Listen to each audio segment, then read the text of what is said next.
of the sector favorably.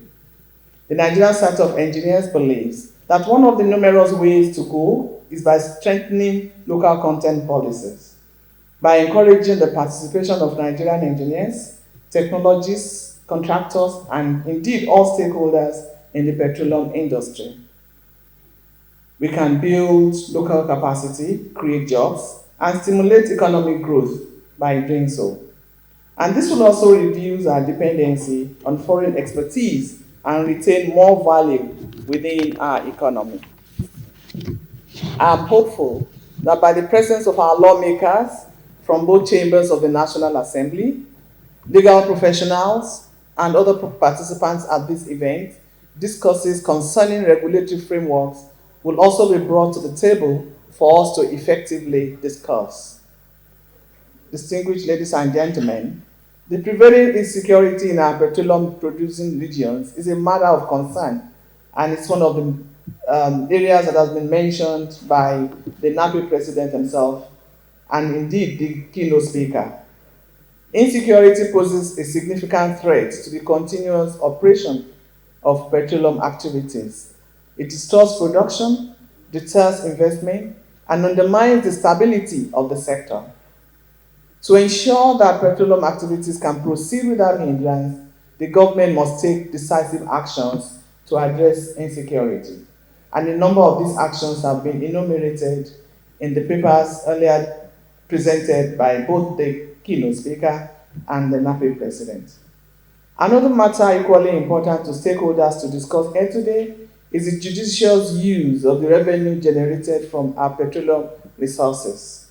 It is imperative that these funds are deployed effectively to create sustainable development and improve the quality of life for all Nigerians. Ladies and gentlemen, the petroleum sector holds immense potential for Nigeria's development.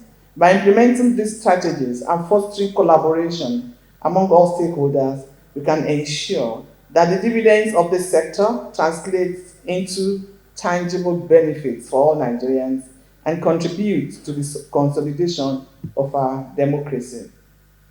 Your Excellencies, distinguished ladies and gentlemen, on this note, I wish you all very fruitful deliberation, and I thank you all for your attention. God bless the Federal Republic of Nigeria.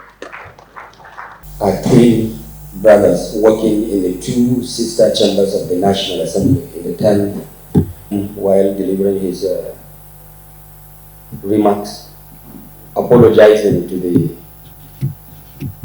the session that he was late and because there were some mix-up. So for us to be on the same page, let me also apologize that I came 15 minutes before time.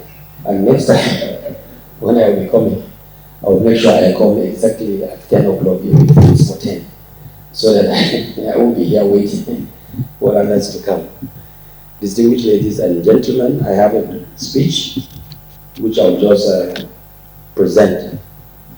While I stand on the established protocol, the theme of today's event, which is deepening collaborations between the oil and gas industry and the National Assembly, is both timely and essential as we navigate the evolving landscape of our nation's petroleum sector.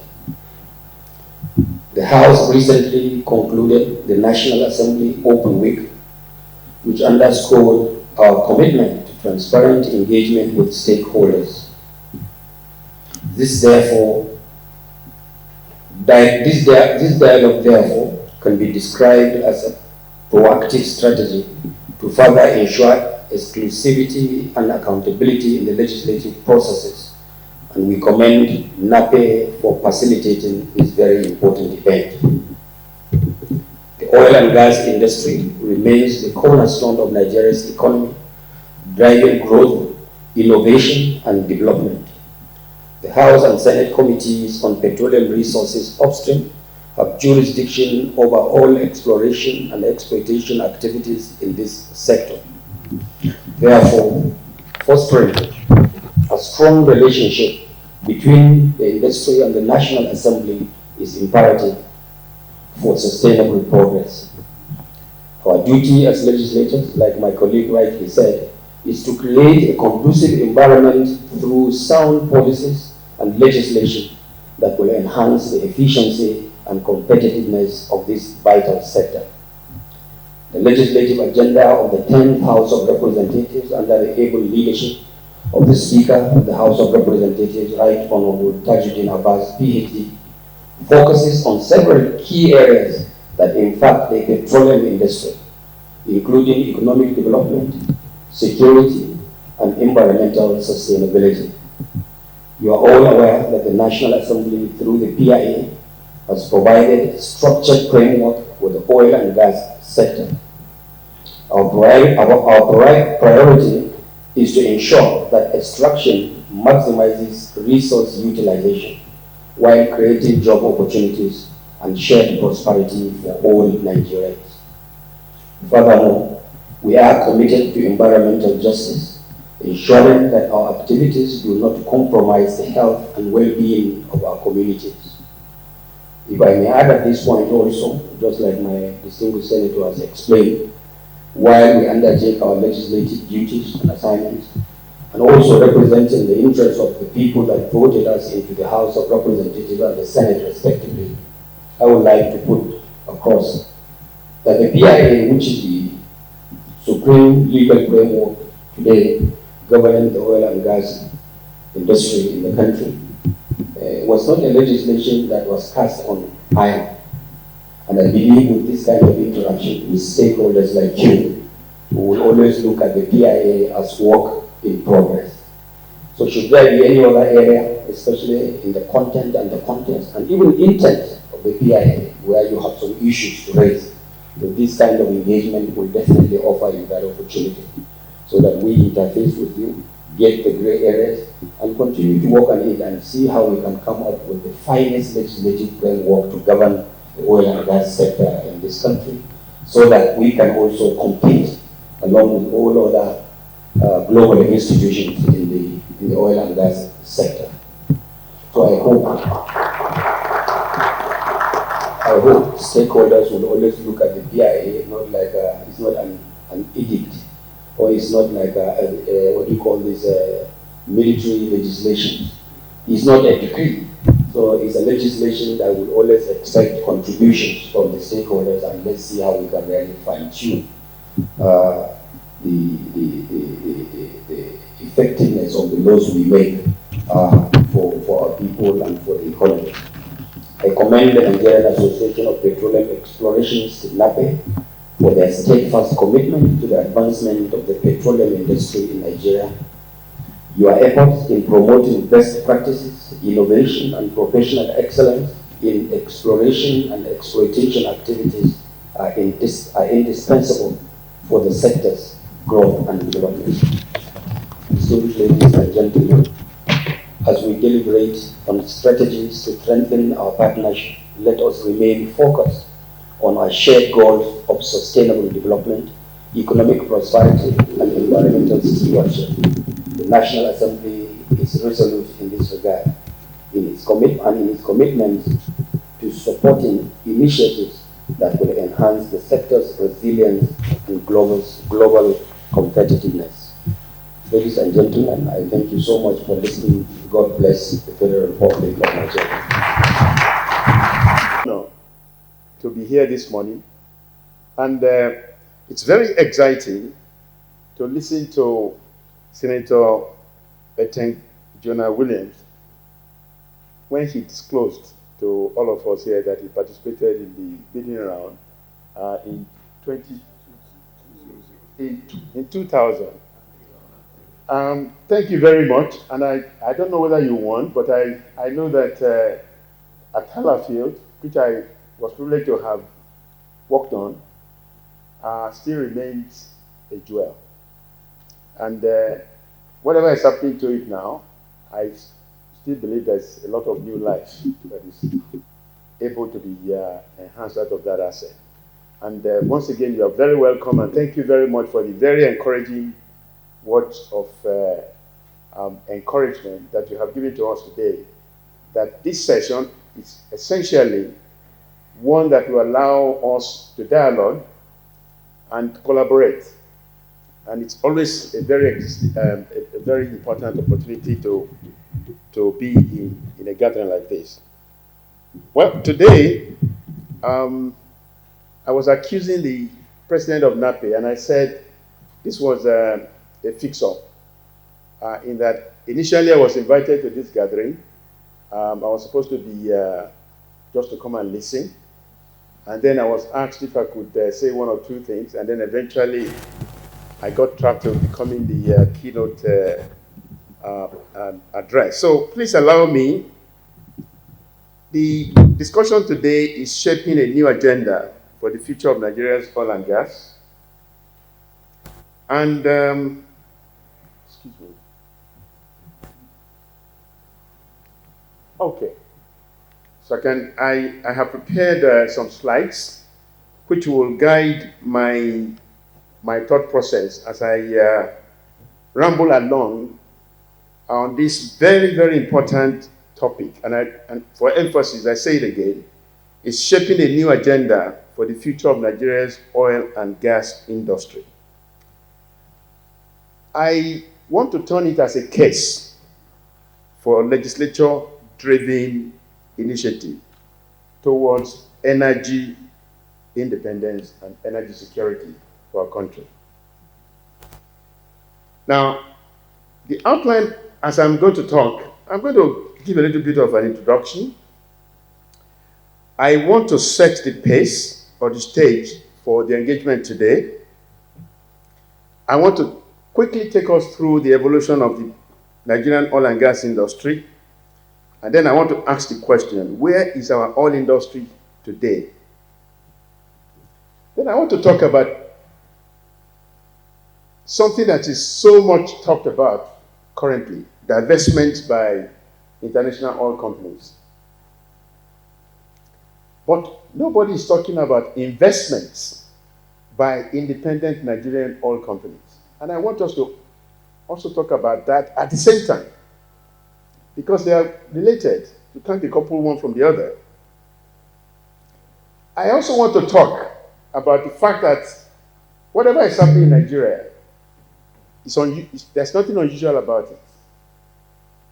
Because in any place where there has been oil found, oil produced, oil sold, the developmental cycle is the same. So I'm going to talk about what is the cycle and where is Nigeria in that cycle of maturity. Then I really want to address this very important matter of the changing landscape, in particular as it affects Nigerian independent oil and gas companies.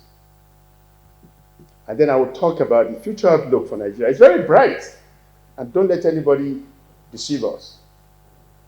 Nigeria's future hung on oil and gas and what it can still do for this country is still very, very bright. I have been 50 years in the industry, and on Saturday, I was provoked into making a pronouncement that I'm going to write a book. I have committed to that. Then I am going to speak very simply on the need for legislative focus towards a journey to energy independence and security. It's very important. And I don't think we are getting enough focus and attention from the legislature for driving the journey, making the right rules and regulations and laws that would allow Nigeria to become energy independent and energy secure. Then I will pray that we need your support.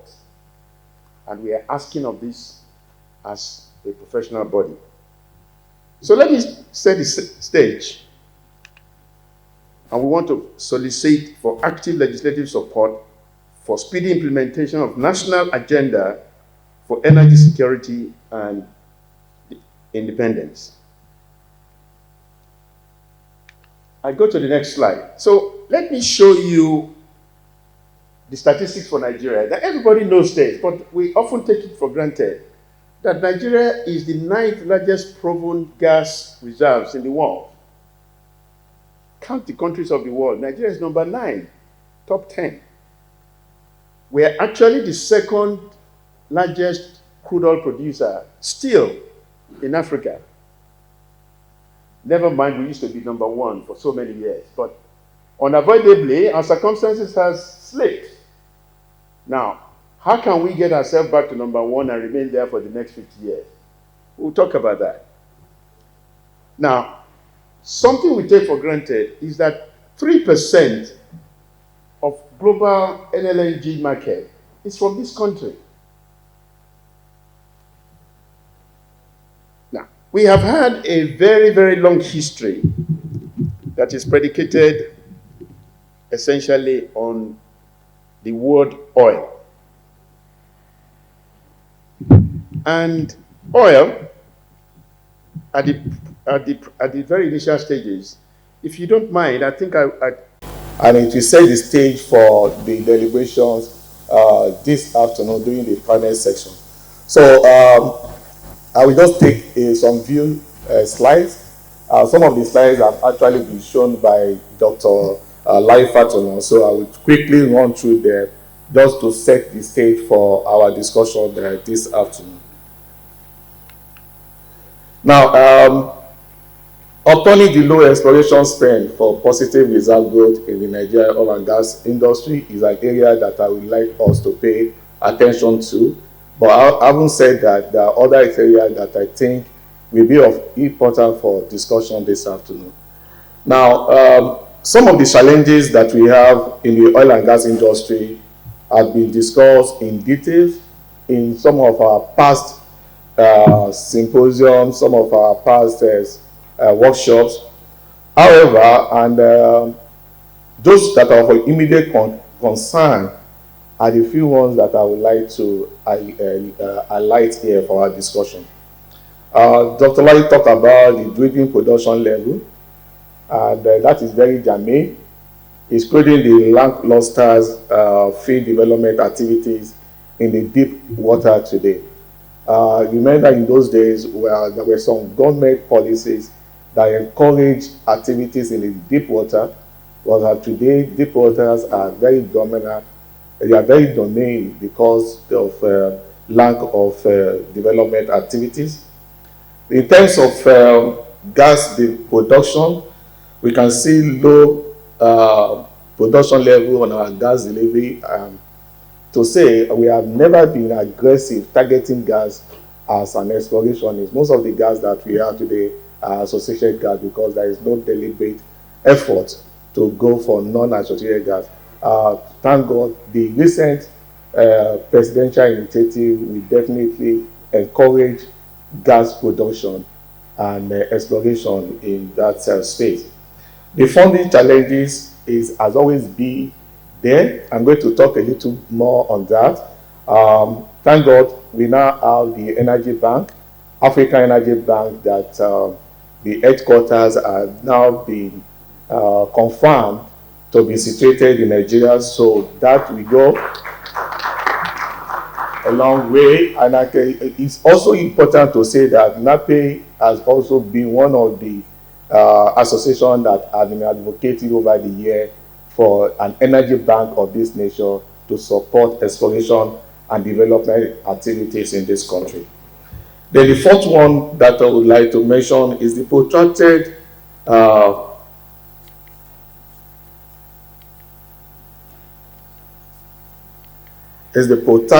protracted negotiation and approval process. Dr. Lai mentioned that on the divestment and acquisition that is ongoing, that is a concern for the industry. And we also look at it building local capacity and cost implication for new development, especially in deep water. One other area of concern is poor data availability for R&D. We talked about later on the National Data Repository Law of 2007. The law specifies that at a point in time in the future, some of the data will be in the open shelf so that the industry can have access to them, the universities can have access to those data, just the same way that the UK have opened up data for their institution. But today, we still have students in the universities, lecturers that are still finding it difficult to have access to data. And I think that is something that we need to look at that law and see if we are at the right time that the data should be made available for academic purposes.